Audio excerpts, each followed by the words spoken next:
عايز ماوس خفيف وايرلس وسريع وكمان رخيص، فانا جاي اكلمك النهارده عن ماوس الاتاك شارك اكس 3 برو.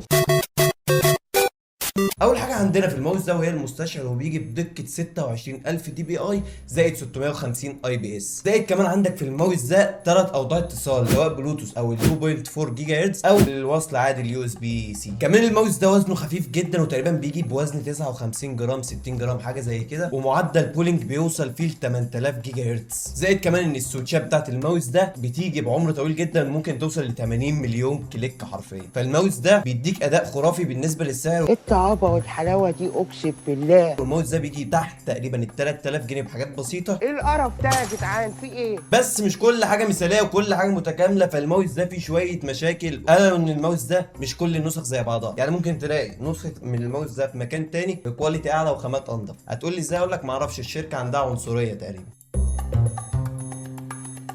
وكمان بيدخل في وضع السليب مود بسرعه جدا، وده ساعه ما بيجي يخليك تستعمل الماوس مره تانية هتلاقي الماوس غصب عنك ان هو بيقطع اصلا. زائد كمان ان في ناس اشتكت من وضع اللاسلكي او البلوتوث ان هو بيقطع وساعات بيهنج وتحس فيه بتاخير. الماوس قعد معايا فتره كبيره بستعمله، زائد ان هو بيجي معاه الستيكر وسلك يو اس بي تايب سي طويل جدا، يعني ما شاء الله السلك تقريبا 3 متر حاجه زي كده، زائد القطعه بتاعت البلوتوث. وبيجي معاه شويه ستيكرز كده وحبشتكنات شكلهم حلو فشخ الصراحه. هو اكتر حاجه فادتني فيهم ان هم بيثبتوا الايد على الماوس، لان الماوس ده من غيرهم تحسه اقرع حرفيا.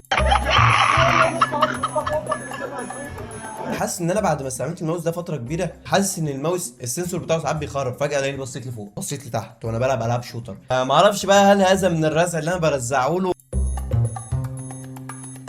الماوس خفيف جدا، سرعه مستشعر كويسه، مفيش تاخير، هتحس بسرعه فشخ وانت بتلعب. زائد ان الماوس خفيف جدا 60 جرام تقريبا، وسعره او الميزانيه بتاعته على قد الجيب تقريبا اقل من 3000 جنيه. انت بقى اللي هتقدر دلوقتي تحدد هل ناوي تشتري هذا الماوس ام انك حمو لن تشتري هذا الماوس لانه يعاني من بعض العيوب الصغيره او بعض المشاكل الكبيره. فدلوقتي انت اللي هتقدر تحدد هل هتشتري هذا الماوس ام انك ستدفع فلوس اكتر وتروح لماوس من فئه اعلى.